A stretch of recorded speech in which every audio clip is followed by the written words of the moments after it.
Well, welcome back, my friends. I'm afraid this one isn't rousing. I'm going to have to shut the whole damn thing down. I'm heartbroken over it. I misspoke.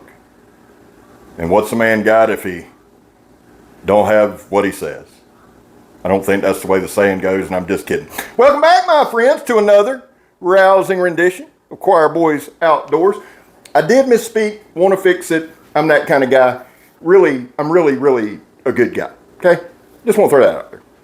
This is the Randall Model 1-7. It was a gift from my guy, JR. Dude, I love this knife, right? What does this have to do with the video? Not a damn thing. I just was basking in the sweetness and thought you would want to too. Now, dude, we've had a lot of these little kitchen gatherings. I'm really going to try to keep this one under 15.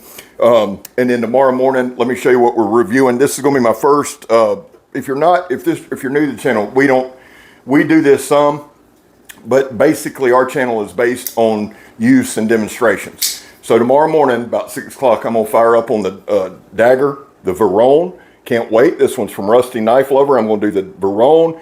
I'm going to do the Doug Ritter MSRK P23 1456, the Mini Skinner and Magna Cut. And then I'm going to do one that Billy Ford from Apex Alchemy, shout out to Billy. I'm going to do one that he had designed and had made from PTSD. I'm really excited about that. So we got that coming. But tonight, I do want to talk to you. A couple weeks ago, I did a video on the Spartan K-Bar and Magna Cut, right? And in the comments, a couple folks asked, hey, is it a different tang? Is it a different tang? I said, I think on a couple comments, that it was thicker and wider. Hand before God, honest mistake. When we interviewed Curtis Iavito, I thought he said that. Now, the truth is this. The microphone, you can ask Joe, the microphone and setup I was using at that time, they could hear me, you guys could hear me fine, but I was really struggling to hear. And that's not an excuse. I want to rectify that because the truth is this. I've said it. If I screw up, I want to come on here and rectify it. I guess it's the same tang because the DBK boys broke not only a K-bar, but a Spartan and Magna Cut. Have I seen the video? No. Am I going to watch it? Probably not. Do I like DBK? Yeah. They were one of the few channels that I was watching before I started the channel. But I want to talk to you guys just real quick about some things. Okay? Here's the deal. I'll put out a video on a knife. Say, just for imagining sake, suspend reality, this is the one in Magna Cut. It is not. It is a standard K-bar. When I do a video, if I put out a video and it performs well, and we'll get to that in a minute, and I like the knife, somebody will break one. This happens all the time, and then people come, well, and they want to flood my comments and just comment on everybody. Well, that knife broke, DBK, so what? And guys, if I wanted to break a knife, and I'm not knocking it, I am on record as saying every knife review has value. I mean it. Every knife reviewer is important. I understand the grind. I mean it. Now, let me add this caveat. I don't give a shit what any other knife channel does. I don't. Does their reviews have a bearing on my channel? No. Why? I don't watch them. If I'm going to review a knife, I don't watch reviews on that knife. I don't want any preconceived misconceptions. I did that one time, and I'm still kicking myself. Now, that's not a slant or a shot at anybody else or saying anybody else does anything wrong, right? If it comes down to safety, and well, let me keep with K-Bar for a minute. I love K-Bar, right? And when I do reviews on K-Bar, I try to do the best review that I can. If it breaks, it breaks, and we've got to address that, okay? But here's the simple truth of the matter. When I am doing a knife review, when I've got this knife, right? When I've got this K-Bar, and I'm doing this K-Bar, the only knife in the world that matters at that time is this K-Bar. And I think sometimes people lose sight of that, and maybe I do a poor job of communicating that. Why does that matter?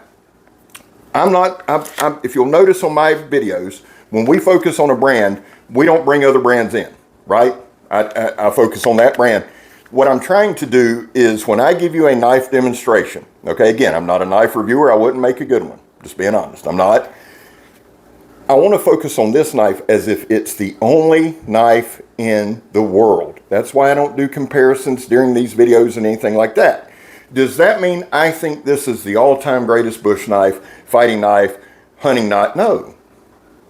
It means this is the knife I have to work with. This is the knife I want to make look as good as I can. Not for the knife's sake, for my skill set's sake. I want to do the best I can. See, this channel is not, that's why I say, guys, I'm not a knife reviewer. I never will be. When people say, man, I bought this knife on your recommendation, I get a sense of pride, but I'm also like, shit. Because I say I'm not the QVC. It's not a shot at people, or it's not a shot at corporations. It's not trying to be floating above the crowd. It's that I want to give you the best view of the knife I can, but I don't want to influence you. If you watch the knife work and you like it, cool, right? We got to be careful as knife reviewers because we can be influential. We can. Not me so much because I'm not good at it. But I wanted to say this too. If a knife comes down to safety, okay, and we'll get to this point, we'll kind of shut it down. Because I don't want to ramble, but I want to make my point. Say I do this knife tomorrow, right? I haven't even seen another review on YouTube on this knife. That doesn't mean there's not one, it's just I haven't seen it. But say there were 5 reviews of this knife on YouTube by people that use the knife like my channel, that demonstrate. And let's say they demonstrate in the manner that I do. I don't really consider myself super hard use. I try to use demonstrations that you might use in everyday life. Not bashing the hard use stuff. And I'm not even bashing testing to failure. Those things have their place. But say like Donnie B all day, right? Pistol Pete, okay? A couple more. And when I start naming people, I always do brain farts. But say it's 3 or 4 channels, DBK, throw them in, 3 or 4 channels that actually do use. Say this knife hurts 3 or 4 people. You say, Scab, does that influence you? Yeah, now there's a safety problem. I'm still going to review the knife. I'm going to watch those videos. I'm going to be mindful. I'm going to use common sense, but I feel like I owe it to myself to do that. But I'm going to say, hey, this knife has hurt 3 or 4 people. We're going to proceed with caution, if that makes sense. Now, if 3 other channels review a knife, and say there's all been positive reviews on this, but say somebody comes and say, well, so-and-so, so-and-so, and so, they all snapped it. Is that going to stop me from reviewing the knife? No. Am I going to mention it? No. Why? This is why I don't base my opinions on anyone else. I don't know their skill set. I don't know their strength. I don't know the day they had. And hear me out. This isn't a knock. Please listen to what I'm saying. If there's anybody that's pro knife reviewer, you're looking at him. Right, wrong, and different. Okay? I know my own strength. Right? I know the day I had. I know the mood I'm in. Okay? I know my skill set. I'm not going to give you a review. Now, you're welcome to come say, Scab, that knife broke. Okay, does that change my opinion? No. If you said, Scab, the knife snapped in half and hit the blonde in between the eyes. Well, I'm going to go watch it because that's safety. Is this making sense? Because people will take it that I'm taking shots. Man, no. But I want you to watch this channel in a different light and a different lens, because not only do we focus on the function of the knife, part of this is my journey with knives. Okay? So, we're going to wrap it up. This is my all-time favorite K-bar, the Big Brother.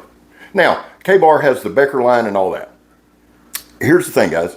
And somebody never, well, that's the fighting knife. Listen, these are classified as combat utility knives. And again, I am not a military guy. And at 52, I'm not going to be, right? So I can't give you a military perspective. What I can do is run it through maybe some bushcrafty stuff, some camp stuff, some industrial type testing. I can do that because that's what I would use the knife for. You understand?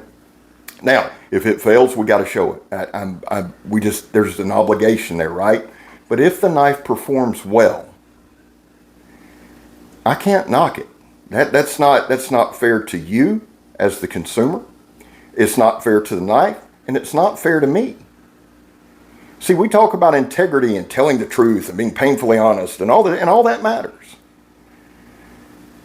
But at the end of the day, just like I'm not going to lie, if a knife is bad, it's bad. I'm not going to lie and say the knife is good. Okay? Now, thank you to the couple guys who did come and say, hey man, they snapped that Magna Cut. Thank you. Because now I am going to go check it out because I'm curious. Because in my own mind, I thought they made a bigger tang. Does it change my opinion of the knife? Well, no. Because I don't know how it broke. and I know how it performed. And I know this too. I'm pretty heavy-handed.